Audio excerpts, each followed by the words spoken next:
Good morning, Mad Michael G here. Just doing a new video on madwrex. Did a little new paint scheme.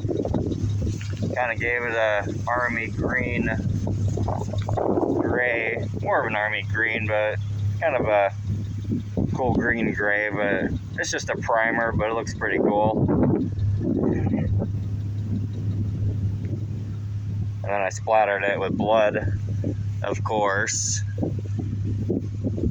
and re-bedlined a few things, just the body kit, just to kind of, in the spikes and around the windows, just to kind of accent the car a little bit. Of course, you know, the flashing skulls and the chains and everything, so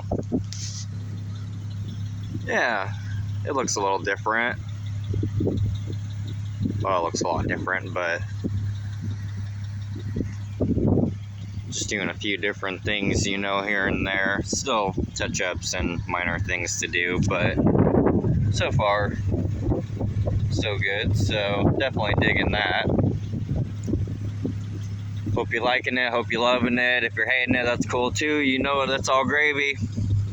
Just gonna keep tearing it up and doing some more crazy shit. So keep checking it. More coming your way. Thanks.